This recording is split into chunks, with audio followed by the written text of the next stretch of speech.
No, isiqalile vele. Alright. Right, mase ngaconcentrate. Igunya lakho useqedele. Yaza ngilishaye. Currency yakho ufuna idayisa ngendlela eyiyona wena. Nangenye ilanga mhlawumbe ebona udle igwinya ngathi so ha lo mshito sawa bese.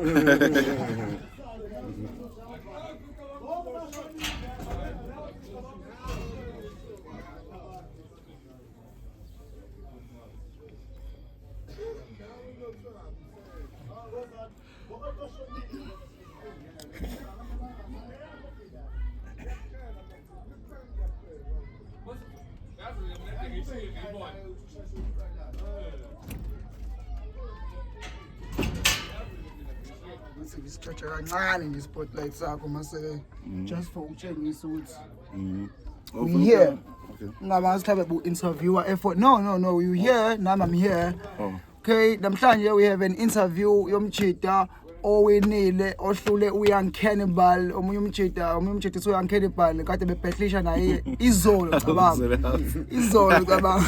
Yeah, let's go. TH Thabiso Hlela khala kubona.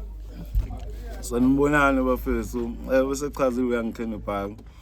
Champion yazolo, champion entsha recent yabo. So yeah, yesterday we hosted a dope battle fethu. NoYoung Cannibal ABC hostel at Jameson's Pub. Esibizwa ngokuthi se Red Room manje, yabo. Ngifunde likhulu about yonke into ebiyenzeka izolo fethu. And I believe it's gonna take a battle rap kwenye level fethu. We did the unexpected with the least resources ebese now fethu. Yonke into was prepared in last minutes, which was both challenging for mina noYoung Cannibal, yabo. But engifisa ukukudlulisa fethu ukubonga kakhulu kwena my king. Ukuthi fethu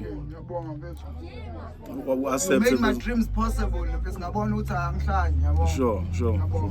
Nami ngiyabonga fethu isikhathi sakho.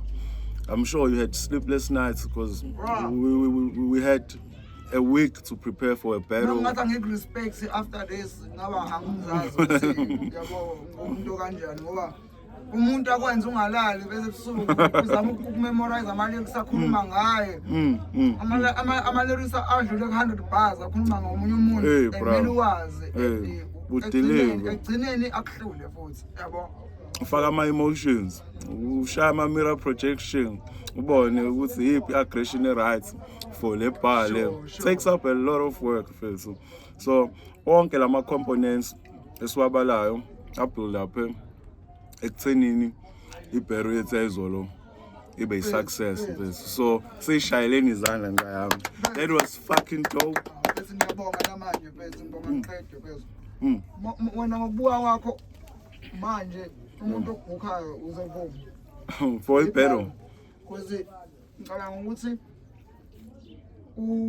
u40% wabantu abangaziyo bazokwazi ngokuthi wena ubhehlishe nami so bazoba nomqondo wokuthi lo mshito uyibhele yamsive yabo. Yeah. Bazobona later ukuthi hayi lo mshito lona ibhele yakhe le on camera eyokuqala yena beyishayela umusic omnandi yabo so all along. Kodwa ke manje omunye umuntu okwaze ngami uzoyitshela ukuthi lo mshito afanele ngimbukhele ibhele yabo. Yeah. So wena uzothini mhlawumbe kwabanye abantu bakuthole kanjani ukubona ukuthi unesinye isibhalo? That's a good question, Veso. Why manje I'm still conflicted, but mina indlela engoperator ngayo, if there's money involved, I want to make profits and imali out of every move that I do. That's why ngithi ngibe ngenza i9 to 5 ngibe ngikwazi ugrab on the side because I capitalize something that I believe izongisiza kangcono kunenye. So if umuntu eqhamuka fethu ne price a decent ayikho into engayivimba lo bhero ukuthi yeah mangabe ku 10k fethu sure 10k etafuleni 5k etafuleni I can compromise yabo. Respect because yenza umuntu afunde ukuthi umuntu usuyethenga isikhathi sakho. Yeah. Umuntu angasho ukuthi yena udope kunawe and une-experience kunawe kulento udeserve ukuthi akukhokhele kancane. Kodwa wena wenza imali ngesikhathi sakho, so yena nefuna isikhathi sakho ufuna kugayiniwe yabo. Sure. So ukuthi uwenza ispan futhi ngaphezulu. Yeah. So ilapho nje bafethu. Whoever who wants to challenge uTSHG bafethu, put money on the table, put your money where your mouth is. Let's bet, let's make money. Let's make KZN hip hop great again. Manje mfethu why unenhliziyo enhle ngalendlela ukuthi uwinile wawina imali waqedwa ngiphi imali? Mfethu mina to be honest mfethu, for me it wasn't about ukwenza imali nge-event yayizolo.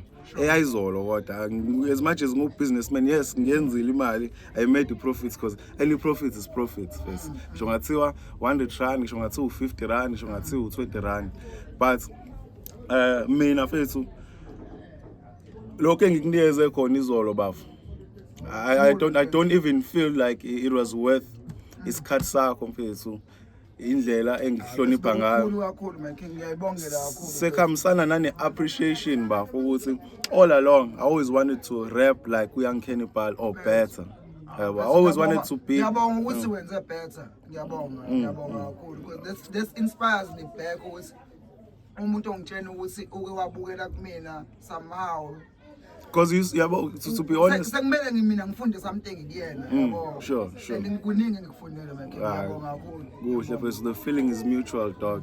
But nje mfethu you one of the greats. Ba mhlambe niba u5 mfethu uhlu lama engibasho ukuthi yabo la eKZN mfethu abantu laba mfethu impossible ukuthi ungaba ne-stroll, ube walk in the park, battle. We always gonna bring in a challenge on the table, so you're not an easy cat to battle, and I felt it as well, especially when you brought up a buzz,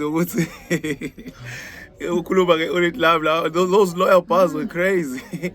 And you tuck them all the way up. What's all up? It was shy research. Nang a pyramid scheme. You fuck my punchlines and swim pull up. The wordplay was crazy. It was an honor for me to stand against you. Engizaziyo. And mina noma yini engizoyisho. Unipilo wena. Because abantu abaningi ngeke ba respond to ukuthi ngithi personally siyayazi into ayisho noma siyazi yabo. Yeah, okunye ke bafethu vele ibhero sidlulile. Some of it were made up stories. So that's true. Yeah, that's true. Like, yeah. Namathuluzi asetshenzisiwe ukubulala omunye umuntu. Like it's just a fiction yokuthi. Ihaba kahle lokuthi ngiphendela sephi isithombe ngalama lyrics yabo. Hayi ukuthi siphathe ibhamba mfethu, siphathe ibhamba.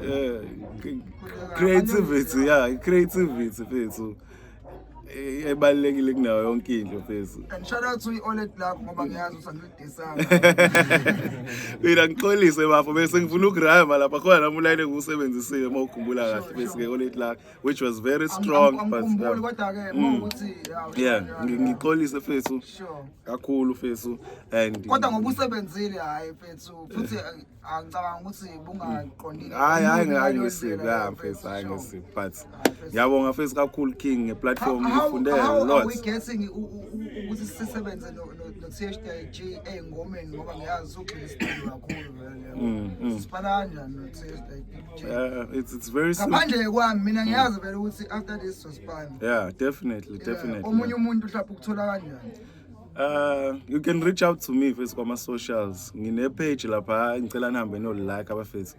I think I have about 1.2 likes, and it's a page I've been pushing for like 5 years mhlawumbe. So page lami mfethu, go like content ikona lapha. You can send me a private message. My WhatsApp number is also linked to my personal profile. So ungayithatha lapha, hit me up on WhatsApp if you have something amazing ezong interest mfethu, ayikho into engazivimba ukuthi sisebenzisane. Usipana kanjani mhlawumbe nomuntu okekapa noma oseJozi ofuna iverse? Okwamanje it's challenging because I'm living in a city where I don't have enough facilities, so angisanayo access to a studio nani yabo. But shout out to Dreamers Cup, it's all of abang welcome kamnandi Kapa ngishayisa ama-tours ngavela ku-music video yabo le abasanda kuyikhipha iphambili siqoka amatha amasosha lapha mfethu, so yeah, so we're behind the scene mfethu. Shout out to Udla, shout out to wonke amajite Dreamers Cup mfethu. Mfethu ngiyajabula ukuthi iluzi yami iye-Cape Town manje. Sawushisa inyama la. That's dope mfethu. Shout out to majite, I'm sure bazazogama platform na mhlawumbe uzokapitalize. Yeah. Yeah, khona namajita avela angintroduce kuwona uDla mfethu ngale Kapa. Senza ingoma e1, trap.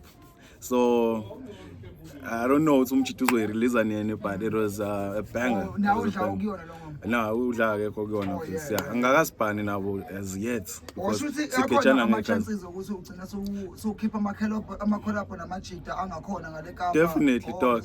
Because but eKapa, what I've realized, what we see on TV is not what actually happens in terms of like Idubane does better than Ikapa when it comes to hosting. Crazy. When it comes to hosting events 99. What? Serious straight okay, awubeke eceleni iHood Visas because ihlanganyelwe yiteam eyenza kube lamani like still khona ama-rap battles kuthina host wabo RC. I'm just saying these ones now let to ban. They're much better, my dog. I'm telling you. Yeah. I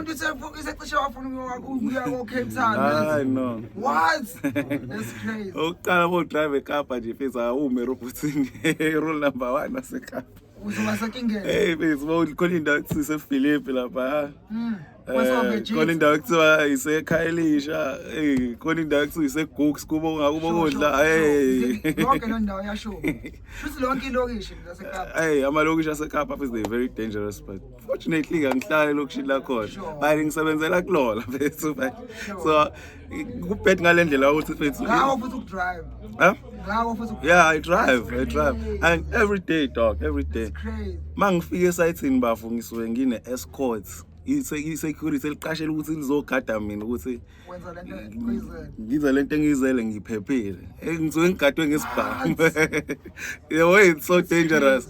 Ama-gangs ngale nempilo yama-drugs is what you see in movies. I'm sure ukuthi nawe ufila ngenye indlela ukwazi ukuthi TV nayo. Awungemovie ngicofela into engicofayo la kodwa manje kunomuntu omiyela nengano. Yeah. That's how bad it is. Bayavala ngisho ama-projects mfethu. Yabo nje ngamfisa umkhwanaza ayosiza ngale. Like so siyasebenza ku construction, we building a road noma i-bridge noma yini mfethu. Bafuna imali i-percentage ekuthize. Nala sebayiqala leyo nto but umkhwanaza wakwazi ukuyi-liquidate sabo. Hey, I think I controller yini. I controller incane kakhulu mfethu. Bengibuza wa amajita eJozi kakhulu amajita aseKapa. Yeah. So nje mfethu ithesho lala eDubai I believe is much better than. So mawucabanga yini especially on the underground. Ukuze kube industry. Kumele skepticalize kuyona. Yeah, ngoba ukuthi thina sibe self-established qala so we can give people the audience to a show. Yeah, Tina, we mustn't lose ourselves. We must work towards perfecting our image. Ngendlela ukuthi izokwazi ukudayiseka mfethu. Umuntu angamind ukukhipha u200 azobukela ibheck at the gate. Yeah, that's the level we should take it to. Imqondo ade nginawo ngeCape Town ukuthi amashow akhona kungenwa ngo50 hayi kwakusa ngo20 rand. Beyitshena ukuthi mhlambe manje ngo500 ingaba u500 ishow yakhona and ibe grand futhi. Mhlambe kuzophula lapha wena nabangani bakho mfethu. Kodwa but I might be wrong mfethu, huh? I know I'm saying I might be wrong. Mhlambe amajita ngangizwa kabi ngale Cape Town ngisho into kanjalo. Mhlambe khona indawo ngaka experts engisakhuluma ngisangiboni engisakubonini. Like I know if mhlambe udla or Bravo who was also on that song phambili ngewo Bravo the Rocks, if bengeza eDubane like as an underground MC that wants to know ukuthi kwenzakalani ngehip hop, they will get more excited than mina njengokusuka kwami la ngeKapa. Now I thought I was going, I had high expectations. Yonke lento because phela bona it's more like Nacishe bawu number 2 kwi-goal. Mina bengitshela ungasurvive mhlawumbe kwi-industry yase-Cape Town because bane-TV banama-channel yonke lento la eThekwini asinayo iy'toni phela hayi ngithi noma imina ongakayiboni i-access ebheke lapho yabo thina siyayidinga mhlawumbe into kanjalo uma ucabanga ngaba nawo mesingaba nawo ucabanga ukuthi bagcina sebenza ngapho yeah and ngiyacabanga SABC usofuna ukusakhela iy'tulo ubabona banani SABC 2 kukhona iy'tulo like ama-shows ashutha na Cape Town Hectic 99 it means o-70 lani bani thina sinani la Sinozana. Nakho nabathiwa. Ne-Durban Jan.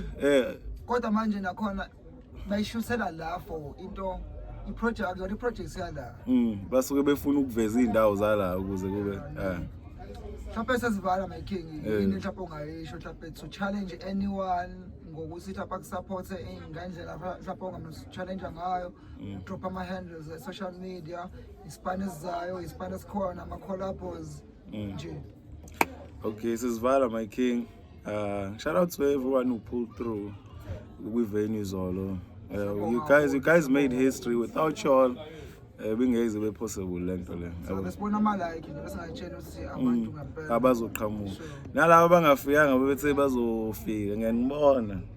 Mhlathini ngiyadlala. Ngiyazi bese it was different reasons abenze bengafiki because I know a lot of people were willing to be there but never had IBP campaign so yabonga bafethu my handles on Facebook abengazi kunetha kuleli sonto bengakazi mina sikavele kwanetha hey awona beziningi into ebezingithusa mina bese yabo besilebhero I've never been so uncomfortable ukuma phambi ngabantu njengayizolo mfethu I think i-growth iqhamuka ekubeni uncomfortable noma yini bese enokufunda phakathi so ke kube khona uba nasedeskini ungahleli ngale ndlela ukuthi kumnandi sure uqinisile baba otherwise ikhole ngabe inosofa ingane ilale izube izele ilale so my handles on Facebook I have my personal account and by the way bafethu I've reached 5,000 number of abantu engaba accepta kwi personal page uthabisohlela ngiyawabona ama request all over but angikwazi ukwenza lutho ngawo mfethu so go to THG like the page follow and everything THT.H uThaiji as in like thy your G singin break it down igama lami but due to ukuthi sengihlala eThekwini senguthaiji indoda ama-thighs but ke it's THYGEE bafethu uThaiji and then it originated from being your G udhayi mawuthi wawumfundi uShakespeare mfethu wawungalovi makufunda uShakespeare lapha ku-English uzowazi ukuthi udhayi uyo and then uG utayi abanye la utayi mazi ngukha kanipali shows awulazi legama lisho na ku TikTok ukuthi #THG bafethu ningifollow on Instagram okwamanje I don't publicize my rap career there for my reasons. Even na ku WhatsApp abantu esayisa exchange nabo ama numbers they would know that I hardly post about izinto zami zomculo. Usazungchazela my king ukuthi iyiphi lempilo iphilayo eyenze wakubona ukuclasha ukuthi ukuclasha nayo ukuthi ungaposta imali in public because nami it's not like ngiposta ngoba ngibona kuyinto right yabo because kuyi-idea wrong kwabanye abantu ukuthi ngazi ukuthi you flashing money or something so when isiphi lezi zathu esingangikhulisa nami in a way mina mfethu asikho izathu esidip cannibal but I was protecting my brand angifuni ukuzenza manje lo muntu hardcore ngathi I don't want to be like rap read this I'm not trying to buy that image ngifuna ukuba uTHG yabo abantu they must love me for me and mina kwelami side bengibuka ukuthi sizoqopha umlando abanalo banovalo ukwenza lento le thina let's prove ukuthi siyayenza ngempela and vele yonke lento is going to be part of anything ukuthi storyline sakebhele siqhamuka from laba fethu laba lo wafika post ithikithi wathi uyagibela and then lo wapost ivideo esiyibona shit ibe followable kanjalo i-follow up ebhele and then abantu babe ne-ID ukuthi yini yenza ibhele ibe mnandi because kune storyline i-build up but ngiyakuzwa face I guess nami I should have face I should kodwa ke it doesn't matter because utshengise ukuthi you are willing to bear and I don't want to mina bengi-concern ukuthi abantu bazoba nama-doubts ukuthi akubalance khona sengathi uyadoubt manje khona ungasakwenza ukuthi omunye nethi let's prove phela ukuthi ngempela sobhad shit ngiyibona lo nto face but I respect lo nto iyangikhulisa lento and also benginalento ukuthi it doesn't feel right yabo post imali yabo ngathi usona umuntu ohleze nemali kanti mfethu masikhuluma ivari bafethu ushubile bafethu nami angisena umjito ohleze nemali nami sisayihuzukela nje edladleni ngazi ungacabanga ukuthi nginamanga mhlambe because of my image dog ngicabanga kanti I know for a fact I know you think I'm lying if I say mhlambe sisahlanganisa impilo nani but that's exactly what's happening kodwa nami ngabe sekuba judgmental which is wrong umuntu une story sakhe and mina first ngiya appreciate kakhulu ukuthi utshengise le energy ngihlezi ngihungry for yona ukuthi why lento ingekho on this level why amajita engafisi ukuyenza on this level then sure because it's an investment ukuthi ubani owenini egcineni ngelinye ilanga sibheke ukuthi lento isikhokhela masingayenzi then izosikhokhela kanjani face yabo I feel like bomuhle umdlalo wayizolo and shout out to everyone who supported the movement yethu niphinde futhi ni stream abafethu let's make it viral fethu they must feel the pressure kuona wonke ama rap battles across the country bebona ukuthi i-battle rap yini battle fethu because it was a battle of the titans fethu the bars were crazy yonke into was on par fethu ngiyabonga my king for it too bonga kakhulu my king inhlonipho yakho italente lakho isikhathi sakho my king thank you mfowethu